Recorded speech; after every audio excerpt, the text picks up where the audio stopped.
Guys, welcome back to today's video. Today is Friday, August 9th, 2024, and today we are going to be talking about the battleground state of Nevada and a brand new poll released now, a Republican internal versus Donald Trump and Kamala Harris, pitting the two against each other in a head-to-head and multi-way matchup in this battleground state worth 6 electoral votes, a state that hasn't seen too many polls conducted since the dropping out of President Biden, a state that is really, really important to the Democratic Party and will provide additional context as to where we are today and where the current state of the race is as of mid-August.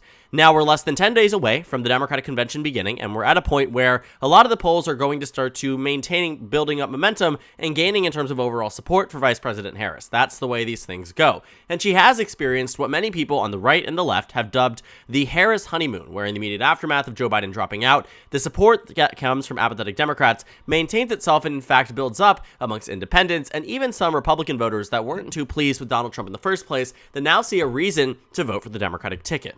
But Nevada sort of has been in a really, really interesting position in that it has been a long-standing Democratic state, but had been pushing away from Joe Biden and the Democratic Party by massive amounts relative to the last election. When we take a look at Joe Biden's numbers in the state of Nevada, they really aren't too impressive compared to where they were back in 2020 by really any metric. We can see that when we're looking at the 2024 data, forgive me, I'm looking at Arizona right now, but jumping over immediately to the state of Nevada, that where we are in this state with President Biden versus President Trump shows Donald Trump was beating Joe Biden on the day that he dropped out by 5.6%. Now, Real Clear Politics has not included this brand new poll in the state of Nevada, but pretty much what we've seen here in the past 2 sets of polls here. I'm not going to include the Insider Advantage one from earlier on. That was before Joe Biden had dropped out of the race. But Harris was up by 2 in a morning consult poll, and Trump leads by 3 in Trafalgar, one of the worst pollsters we have seen in any election cycle. With that being said, the average there shows Donald Trump with a narrow advantage, but now this brand new poll shows Kamala Harris with a 5 to 6 point lead, depending on if you're looking at a multi-way race or a two-way race, a massive advantage over Donald Trump in a very crucial battleground state that stands in direct contention with what we were seeing with President Biden in this state in our previous matchup. So remember, Trump was up 5.6% in this state. Best reputable pollsters, even the morning consult, which has Harris ahead by 2, showed Trump ahead by 5. We saw massive gains here for Donald Trump relative to the last election. And so really, Kamala Harris at this point doing well in Nevada is quite not only surprising, but also impressive, especially coming from a Republican pollster. Now, what we also know about her ability to swing over voters in a way that Joe Biden is not is that Latino voters and Hispanic voters across this nation have started to really see Kamala Harris as a new type of candidate, someone who's not a continuation of Joe Biden's legacy, but rather somebody who's new and someone they are in fact excited to vote for. That's a big reason why she now leads in this Nevada poll. And a lot of people, especially political analysts, have noticed this for a while, that Kamala Harris does better amongst every minority group. We saw it in initial polling data. We see it in current polling data. We see it in election performance. Kamala Harris does, in fact, win over minority voters in a way that the Democratic Party doesn't traditionally do, and Joe Biden, arguably, wasn't able to do in this election. And so this is an article from August 1st, very early on in the conversation around Nevada over the past 7 days, really at a time where we had very limited data in the state. The Bloomberg Morning Consult was just coming out, and so there wasn't much data to really base off an analysis like this, but they pretty much hit a lot on the same points. How Kamala Harris has now inspired the base, how she's starting to do better in the state of Nevada, do better amongst Latino voters, really get people encouraged and excited for this election, yada, yada, yada. All the stuff we knew was going to impact positively, arguably, for Kamala Harris in the state of Nevada. But now we have concrete evidence, especially coming from a Republican pollster, that really goes into question and says, does Kamala Harris not only lead in Nevada, but potentially have the ability to outperform Joe Biden's 2020 election performance? And that, my friends, would be monumentous for the Democratic Party. Because where we are with Kamala Harris at 49% is largely even with what we saw for Democrats back in 2020. And one thing that has been a consistent factor in Nevada for year in and year out is that Nevada almost always, without fail for the past 10 years, underestimated the Democratic Party. Allow me to show you an example. Back in 2016, Donald Trump was supposed to win the state of Nevada according to the polling data. He was up by 0.8%, and Hillary Clinton ended up winning by 2.4%. It had been pretty consistent too, and in line with some of the data points we saw back in 2012, when Obama was up in the state of Nevada by just 2.8% according to the polls, and Mitt Romney had supposedly narrowed up the race in the final stretch of the campaign. Obama ended up winning by 7%.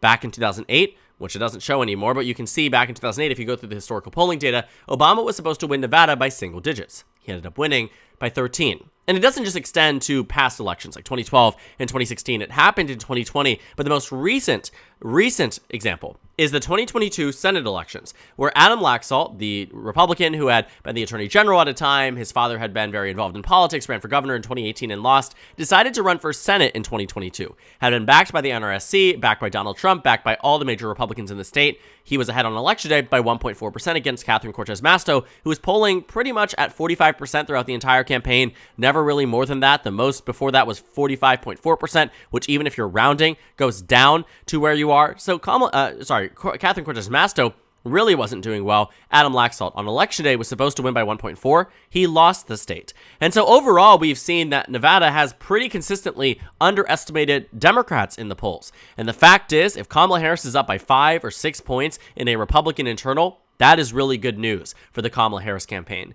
and news that arguably is very welcome at a time where they're counting every single electoral vote.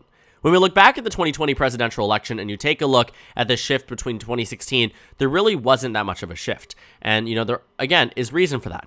2016 and 2020 were largely even in terms of overall performance in Nevada, but what we saw there was that Biden was losing support amongst Latino voters relative to 2016. It was counteracted by gaining amongst white voters. What do we see about the 2024 data is that not only is Kamala Harris maintaining Biden's numbers amongst white suburban voters, specifically also in Nevada, she also gains amongst Latino voters, which can explain why a Republican internal would have Kamala Harris up 5-6 points in a state like this, where in 2020, Biden underperformed Hillary Clinton drastically amongst the Latino vote in states like Nevada, in states like Florida, and yet on the overall net, Nevada shifted by less than 0.1%.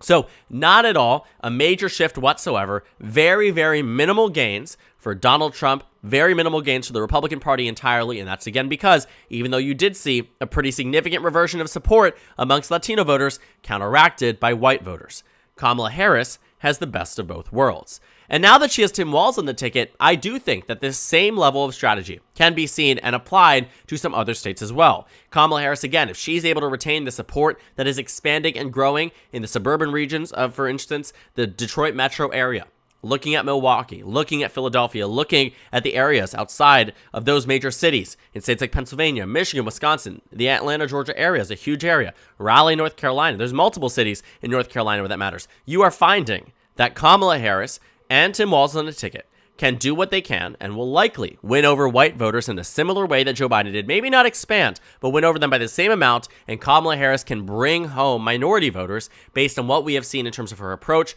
her appeal, and the overall enthusiasm behind her rivals that of Joe Biden in a very tremendous way that could argue, realistically, that Kamala Harris is in a really strong position to win some of these battleground states. And while Nevada may not be showing us, I do not believe on election day Kamala Harris wins Nevada by 5-6 points. I do believe she could win Nevada by more than Joe Biden did, even if it means some underperformances in some other battleground states, which I'm not entirely sold on, with very limited exceptions.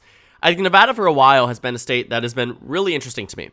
Because, again, up against Biden, Donald Trump has been doing quite well in the state. One of the last polls we saw released was from Insider Advantage that showed Joe Biden down 7 points. Now, it showed Kamala Harris down 10 points, but I do think this was an outlier, which is why I like to take a look at some of the other polls that are a bit more accurate and a bit more highly rated, like Emerson College, which has one of the higher ratings on 538, had Trump up by 3 and 5. And in a way, I really think that makes sense. You can also see some other polls too. Show Donald Trump with a pretty substantial lead across the state. But ever since it switched over to Harris, a narrowing down, then it ties. Then Harris takes the lead. Then Trump leads by 1, and then it ties. And now again, a Republican internal, don't get that lost on that, Republican internal shows Kamala Harris with the biggest lead ever for the Democratic Party in the state of Nevada. That is significant. And in terms of electoral implications, let's talk about these 6 electoral votes. While it may not seem like it matters the most, Kamala Harris without Nevada would be winning just 270 electoral votes based on what current projections say. And the reason why that matters is because one faithless elector could throw this entire country out of whack. It could send the election to the United States House, could send the vice presidency to the United States Senate. It would cause so many problems. And so Kamala Harris would be provided, in a way, a cushion. Nevada would be one of those cushions. It would be the 6 electoral votes that would bring Nevada to 276, allowing Hillary Clinton lost 5 electoral votes to faithless electors from the 2016 election, allowing these faithless electors, should they want to exercise their opportunity to protest against the Democratic Party, make a statement. And it actually doesn't happen as often as you think. It happened once in 2004, happened a few times in 2016, but really beyond that, we saw that the elections really have been pretty consistent. And ever since then, Democrats and Republicans have sort of locked rank there. In 2020, not a single faithless elector. In 2024, no expectations of any faithless electors. But again, security is always a good thing, and it also expands the electoral mandate that Kamala Harris has if she wins in Nevada. But this improvement in Nevada, I think, also might tell us something about possibilities for improvements in states like Arizona and New Mexico and Colorado and, hell, even the state of Texas. While I don't think that Kamala Harris wins Texas, I do think she has a really good possibility at winning in Nevada, Colorado, New Mexico, and Arizona all in one swoop. And I think when Kamala Harris starts to see improvements and news like this, for instance, when a Latino rights group that hasn't endorsed a presidential candidate in history ever, not 2012, not 2016, not 2020, during the COVID era, but in the 2024 election, they now endorse Kamala Harris, a massive gain for the Democratic Party. This is why you start to see improvements amongst Latino voters. This is why you start to see considerations around moving some of these characterizations. Because even the Cook Political Report read the writing on the wall. They moved Arizona and Nevada from lean Republican to toss-up, Georgia included, but we covered that in a video yesterday. And so Arizona and Nevada make sense too, because again, when we talk about who can inspire a Latino Hispanic base, it's the person who had been able to do so in California.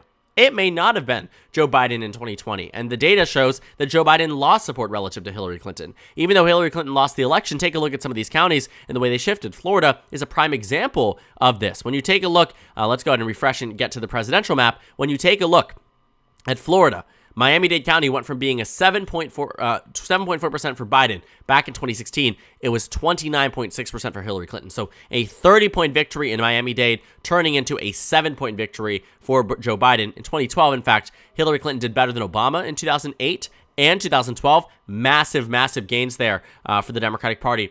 I honestly see this as a really good point for Hillary Clinton, a pretty bad one for Joe Biden, but an example of how Kamala Harris wins back some groups that Joe Biden wasn't able to do so even in 2020. And we just saw a new poll out of Miami-Dade County actually showing Kamala Harris, doing roughly a 16 point margin in Miami-Dade County. And while that may not be what Hillary Clinton got or Obama in his reelect, it's what Obama got the first time. And I'm not here to insinuate that Kamala Harris is going to win the state of Florida. It does mean, though, that she has seen some level of improvements amongst Hispanic voters, especially in a part of the state that has become increasingly more Republican. She is turning back some of these voters that were Trump voters in 2016 and 2020, undoubtedly. And the same can happen in the state of Nevada. Because again, overall, Florida is a state that can tell us indicators about Hispanic and Latino voters in Florida. But when you start to see similar trend lines popping up in states like Nevada and Arizona, it's an overall net positive for Kamala Harris, and again, speaks to the point that Kamala Harris does, in fact, win over minority voters in a way that President Biden does not.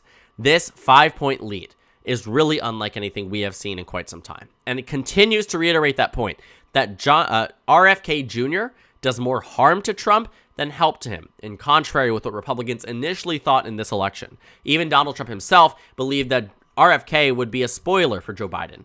Now with Kamala Harris on the ticket, it very much seems like he's going to be not necessarily a spoiler, because I still think Trump would win or lose with or without RFK Jr. in the race, but it is again another indicator that there is support out here that is not immediately Democrat, but not immediately Trump either. And they're looking for another opportunity, but who knows? Maybe if RFK Jr. exits the race, even if he endorses Trump, that these voters push away from Trump, because a lot of these people, if they're not voting for Trump now, they're not voting for him ever. That's why Kamala Harris had a far higher ceiling than Joe Biden, because in a similar way, voters felt the same way about President Biden, that if they weren't voting for him now, they're not voting for him in November.